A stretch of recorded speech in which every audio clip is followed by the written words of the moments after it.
move it on to the next place.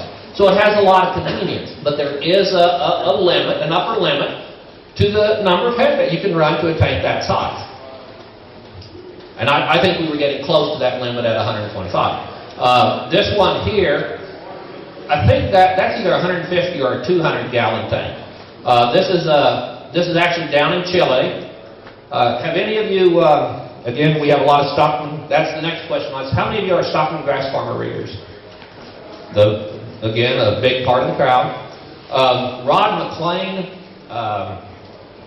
Rio Verde Ranch in Chile, he's been in the stockman grass farm a couple times.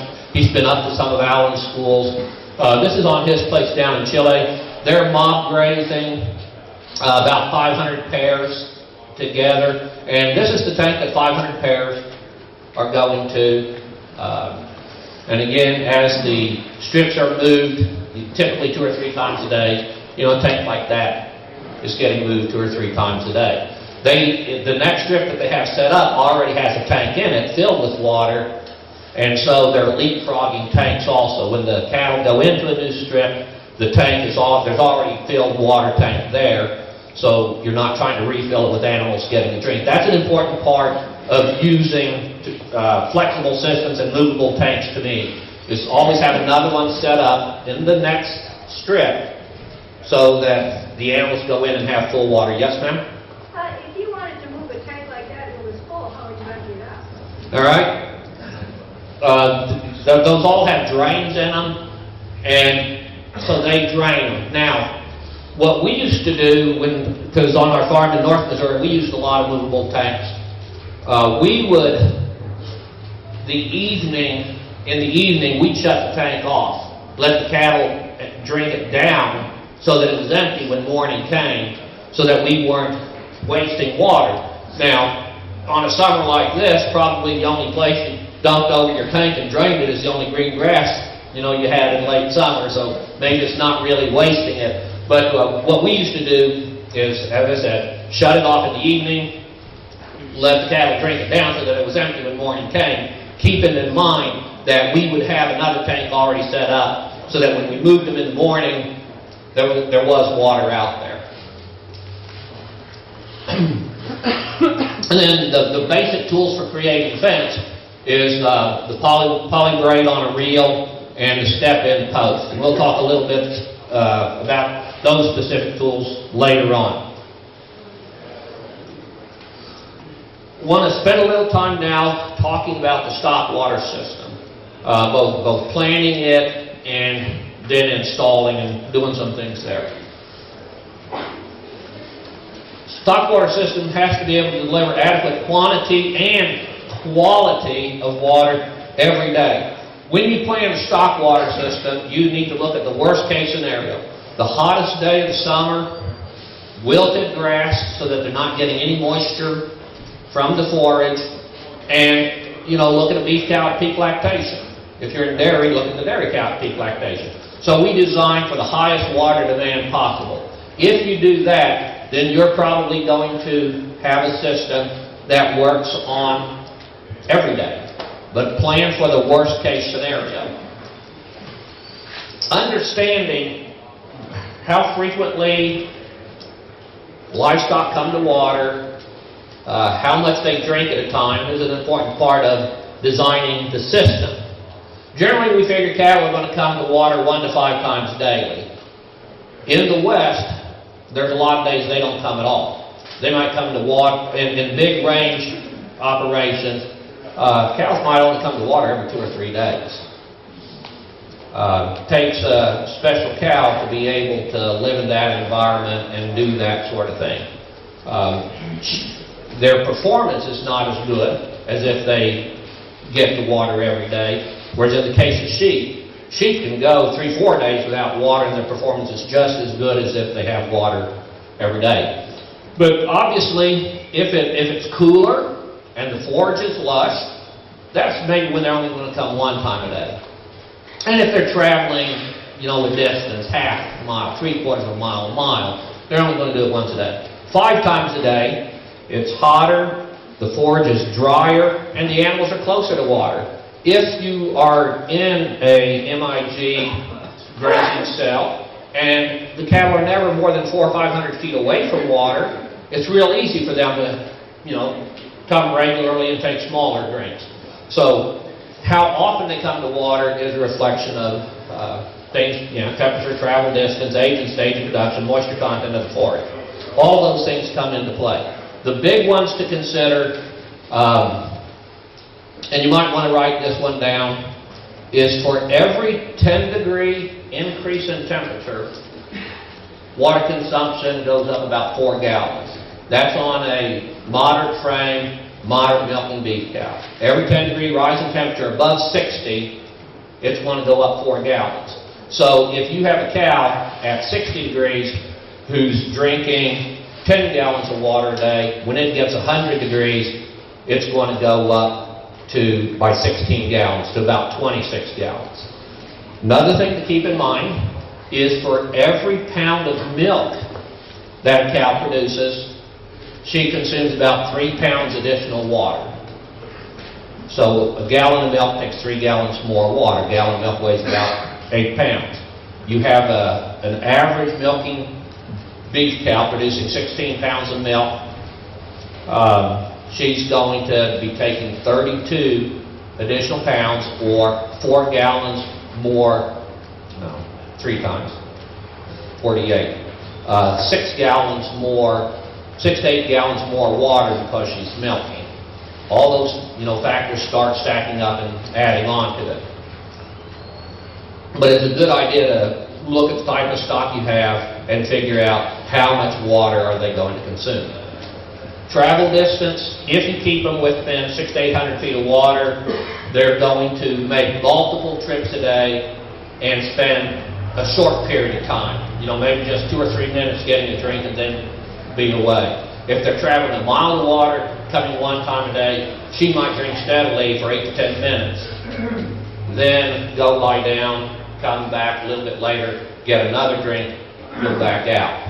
The stage of production, obviously, is the lactation part of it. Moisture content of forage, this can be huge. In the springtime, if you have, good, lush, grass-laden pasture, it might be 92, 93% water. If she's eating 30 pounds of forage a day of dry matter, cow at peak lactation, 30 pounds of dry matter per day, she's taking in, what? Oh gosh, can I do that, man? 270 pounds of water? How many gallons is that? Oh, that's a lot. Let's see, that's 40, almost 40 gallons of water. When we were up at Linnaeus at the research station there, we had a number of stock tanks. I think 14 of the different watering points had water meters in. Individual water meters that we read daily so that we could relate water consumption, temperature, travel distance, all those things we're talking about. And there were a lot of times in the spring where the cattle never came to drink at the tank at all. They were getting everything they needed from the moisture content in the forage. So, that's a consideration there. Don't plan your water system around always having that kind of lush forage.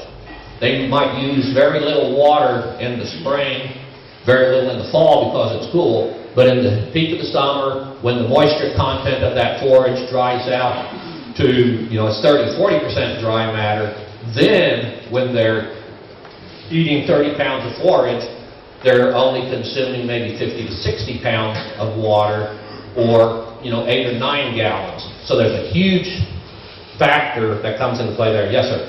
What about snow? What about snow? Grazing cattle, grazing sheep, if they're grazing stockpile pasture and there's 4 to 6 inches of snow out there, they can get all the water they need just from snow. Because as they're biting the forage with every bite, particularly in the Midwest here where we have a lot of wet snow that's kind of sticks to the plant. Out west where we have dry powder snow, it's a little more difficult for cows to get their snow need just from water. There are herds in the west that run entirely on snow though. But where we learned that is before we had all our water system in the wintertime. On some of our stock tanks, I just ran, before I went to work at the university in the morning, I'd fill the tank with water. When I got home in the evening, I'd fill it again. And I started seeing, when we had snow on, that if I filled it in the morning, well, it was still full in the afternoon. And, initially I thought, well, it froze up before they got here and they couldn't get a drink, so I'd break the ice. But no, cattle came running to get a drink. And I'm kind of a slow learner, but eventually I figured out that when we were grazing stockpile pasture and we had snow on, they just simply didn't come to the tanks and use it. So yes, snow can be used as a water source. I think, yes, sir.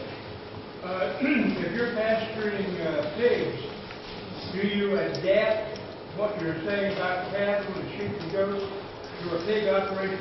Okay. Or is that The gentleman has me. Pigs is something that I've never done in pasture. When I was a flatland crop farmer growing up in Illinois till I was 10 years old, we had pigs. And when we got rid of them, I was totally happy to never see it. I enjoy eating bacon and ham and all those things.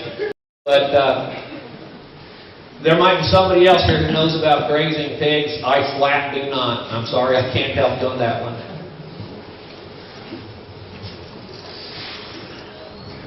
Cattle will drink 1 to 4 minutes at a time unless they're traveling long distances and only coming, once a day. The rate they drink at, typically mature cows drink at a rate of about 2 gallons a minute. Now, any of you who have had a cow in a corral and gone to water her with a 5-gallon bucket, and you put a 5-gallon bucket of water in front of her and she sucks it down in 18 seconds, that's a little different. That's more of an artificial situation because she's under duress, has not had free access. When they have free access and they're coming and going as they need to, they'll drink at a rate of about 2 gallons a minute. So this is the sort of information that lets us determine what our recharge rate back in the tank needs to be to ensure that it never goes dry. When a tank does go dry, you get this kind of behavior. And you may think that it's impossible to get 28 cows trying to drink out of a tank at a time, but yeah, they can do it. Okay, so if we're using one of these smaller, a portable tank, and we figure 4 head can drink at once, they drink at 8 gallons a minute. As we design our water supply system, our pipeline, we have to have a recharge rate that will exceed 8 gallons a minute. Now, there's a lot of poor wells in the Midwest that only pump 3, 4, 5 gallons a minute. If you have a well that can only deliver 4 gallons a minute, it becomes very difficult to design a stock water system that is going to reliably supply 8 gallons a minute.